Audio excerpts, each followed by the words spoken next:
विषय वेगळा होईल.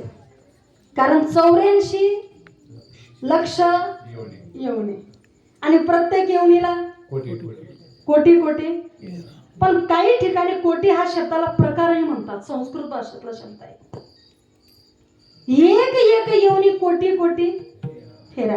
एवढा फेरा मारायचा, एवढा फेरा. मग हा जो जन्म आलेला आहे आपण, हा काही सोपा मिळालेला आहे का? पाप पुण्य करून जन्म येतो. पहिला शब्द पापाचा लावलेला आहे, लक्षात घ्या. पाप पहिले काय करतोय? पाप. मग पाप पुण्य करून जन्म येतो प्राणी. पण परत परत जर तेच केलं तर मग तिथे टीप मारून सांगितला नर देहा येवनी हानी. जर परत तेच करायला गेलो तर मग इथून सुटका कोण करणार? संतांशिवाय पर्याय.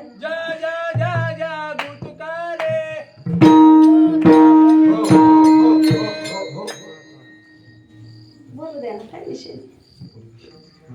कारण बाबांचे लेकरं सगळेच हुशार आहेत आणि ज्यांनी हुशार करून ठेवलं त्यांना संत म्हणतात. विठ्ठल.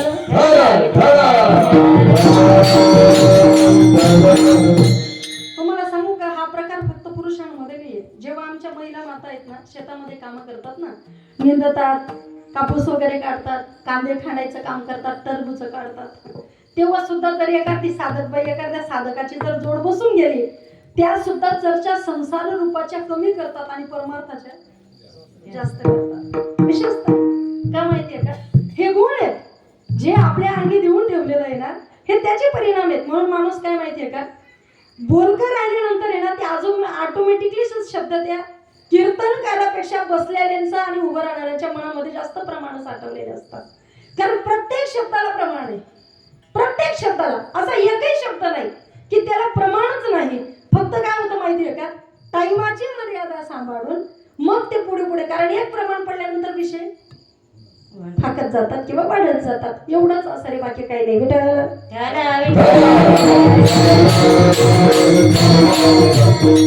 सगळ्यांच्या हृदयस्थानी असणारे सद्गुरु सच्चिदानंद संत श्रीपाद बाबा आणि संत रामदास बाबा. रामदास बाबांचा विषय असा होता की बंकट स्वामींचा अनुग्रह आहे. वास्तविकता अशी आहे. म्हणून काही आपले साधक समोरच्याचं काय ऐकून घेत नाही, याला कारण आहे. कारण ज्याचं खरं आहे तो कसं काय ऐकेल? चांगल्या मार्गाने विचार करा. ज्याचं वैष्णवांचा जर त्याने कापूस मग पाणी टाकेलच नाही, तो व्यापारी कसं काय ऐकेल? तुम्ही गेला या पाणी, तो म्हणे शितळा बी टाकेल नाही, ऐकेल का तो? तुम्ही मग पाणी दिसतंय ना रे, ते तो मालक म्हणतो मी याला पाणी मारलेलं नाहीये. अरे पण कापूस मध्ये पाणी दिसतंय ना. तो म्हणतो नाहीच मारलेलं. व्यापारीने सांगावं टाकलेलं आहे. मग तेवढ्यामध्ये बाई येते, भाऊ पाणी बिनी काही मारेल नाहीये.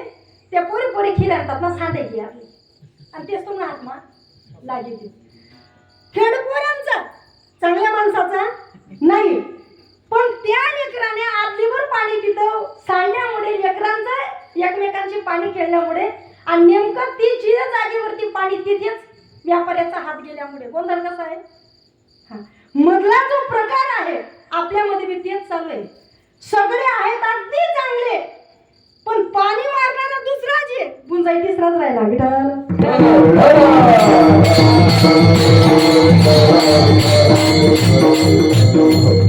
हे विषय आहे. म्हणून काय माहितीये का, बंकट स्वामी साधारण माणूस नाहीये ना. बंकट स्वामींचं चरित्र वाचा तुम्ही. जोग महाराजांची जी परंपरा आहे ना, त्या परंपरेतले बंकट स्वामी आहेत. आणि बंकट स्वामींचा अनुग्रह काय, अनुग्रह. पण त्याच्यामधूनच आलेले काही विद्यार्थी म्हणतात आमले नाम नाही मंत्र दिलाय. काय, रामकृष्ण हरी. त्यांच्यासाठी नाम कोणतं आहे? रामकृष्ण हरी. जर शाळेमध्ये जात असताना शिक्षकाने फक्त अ आ ई जर हाच शब्द शिकवला आणि जर त्याला पुढे हा आचा अर्थ जर आत्माला लावला तर याचा आत्मा होतो, हा जोपर्यंत विद्यार्थ्याला समजत नाही तोपर्यंत तो आईमध्येच गुंतून राहणार आहे, आत्मापर्यंत ईश्वरापर्यंत जाणार. हा सगळा खेळ तो आहे. आणि म्हणून काही साधू संतांनी काही ठिकाणी प्रमाणे अशी दिली, हा खेळ नव्हे एकू तुला समजत नाही ना, मग कुणाला तरी विचार.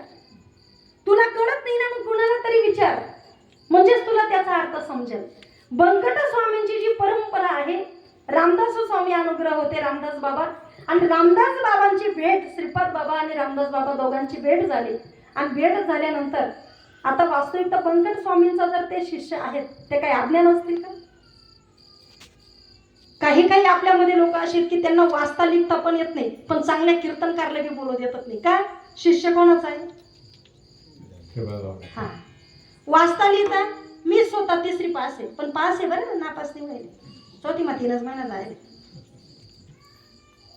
पण महाराष्ट्र, MP, गुजरात काही लोक म्हणतात अरे बापरे बापरे बापरे, म्हणले ताई, म्हणले ताई करत काहीच नाही, जो करून घेतो तो वेगळाच आहे. विठ्ठल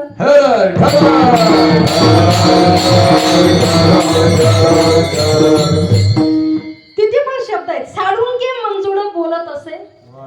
कीर्तनकार जर कीर्तन करत असताना चुकत असेल ना, त्याला कधीच दोष देऊ नये. का देऊ नये माहितीये का?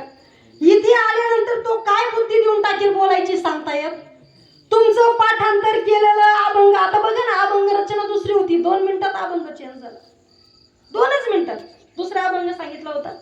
म्हटलं नाही, चला आता बाबांचं चरित्र आहे, बाबा म्हणले बाबांचं याच्यावरती छान बोलता येईल, घ्या, काय विषय नाही. पण असं नाही की कधी तिथे गेल्यानंतर मग काय बोलायचं तो बोलणारा बघून घेईल ना, आपण काही विषय घ्यायचा नाही. फक्त त्याच्याकडे चिंतनाकडे लक्ष द्यायचंय, त्या चरणांना कधीही विसरायचं नाहीये.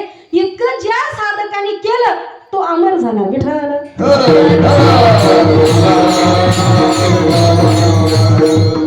मग बाबांकडनं प्रबोध घेतला आणि दोघांची जोडी बसले. आता बुधवारी बाबांच्या घरची परिस्थिती चांगली होती पहिलेपासूनही. जे आर्थिक अडचणी म्हणतो ना आपण, काही काही लोक फार हुशार असतात, पण जाऊ द्या, आर्थिक अडचणी खूप आहेत त्यांना. हुशार आहेत पण अडचण खूप आहे. प्रारब्ध ज्याचं त्याचा काही विषय नाही, ज्याचं जसं प्रारब्धामध्ये लिहिलेलं असेल, प्रारब्धाची वाडे मान, प्रारब्धाची मिळे, या सगळ्या गोष्टी प्रारब्धावर अवलंबून आहेत. मग बाबांची परिस्थिती चांगली होती, पण बाबांना महाराष्ट्र नाही, कुठे राहिलं ते 150-200 किलोमीटरचं गाव आपल्यापासून गोटी. बुधवारे बाबांचं गाव गोटी मूळच. त्या गावामध्ये दोघांची जोड बसली. ऐसे बोलत चालत दोघे आले गंगेत, ज्ञानाची गंगामध्ये उतरले. आणि ती गंगा जसं ज्ञानोबरायांनी 52-56 भाषांचा गौरव केला, तसं तीच गंगा तुमच्या आपल्यापर्यंत पोचावं हा उपक्रम राबवला.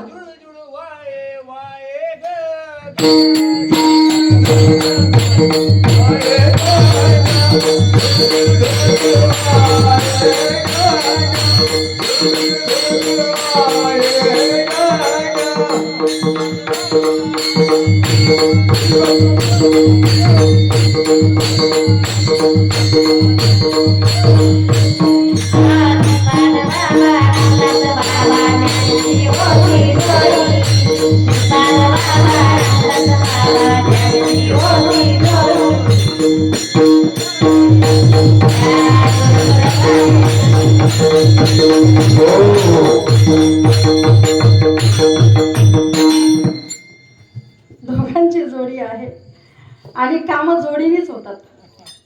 काम जोडी.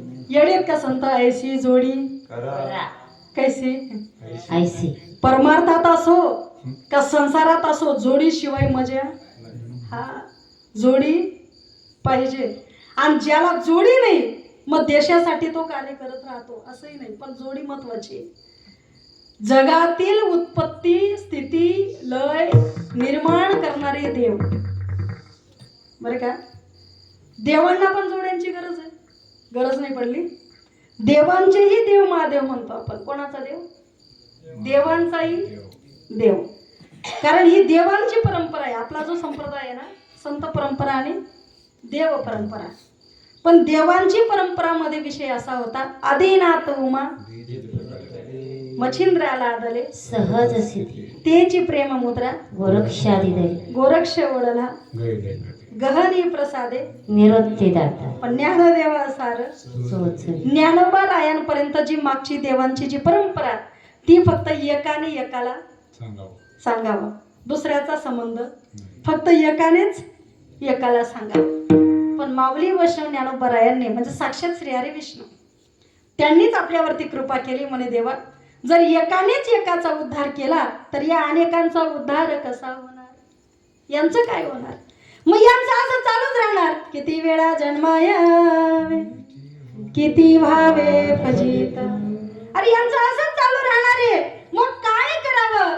मग निवृत्तीनाथांकडनं आज्ञा घेतली. म्हणे देवा, हे तुमचं जे देवलोकांची जी परंपरा आहे ना ती तुमच्यापर्यंत ठेवा, एकाने एकाला सांगावं. म्हणे तुम्ही काय सांगणार, मी सगळ्यांना सांगेन. म्हणून ज्ञानोबरायांना शब्द उच्चारण ऐका तुम्ही. साधकांचा माय बाप. कोणाचा? कोणाचा? साधकांचा. माझा, तुमचा, कोणाचा? सगळ्यांचा. सगळ्यांचा पण नाही, सगळे येतच नाही याच्यामध्ये. सगळ्यांचा काय संबंध आहे. साधकांचा माय. पहिले काय झाले ज्ञानोबराय, माय मग बाप. साधकांचा माय बाप दर्शनू हरे ताप. पुढचं सर्वावती सुखरूप. सर्वाभूती सुख सुख रूप. किती सुख आहे, अवघाची संसार सुखाचा. हा, आपला किती दिवसाचा संसार आहे माहिती नाही, पण रोज ना भांडा उपट. चहा बी सुख ना पिवा आणि ती जेवण बी सुख ना करावं नाही, रोज ना भांडा उपट. पण ज्ञानोबराय अवघाची 21 वर्षाचा संसार आहे. किती?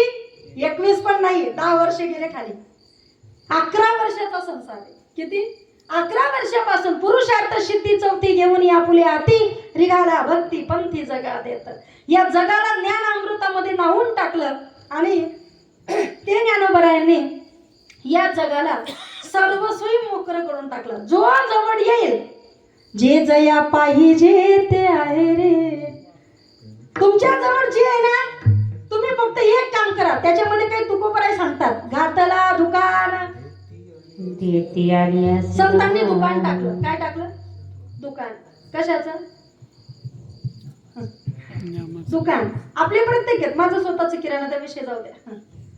किराणा दुकान, माडींचं दुकान, कुंकू विकायचं दुकान, गणगोडे विकायचं दुकान, गुड विकायचं दुकान, रेशनाचं दुकान, अनेक दुकानं आहेत. जे काही पाहिजे त्याची दुकानं.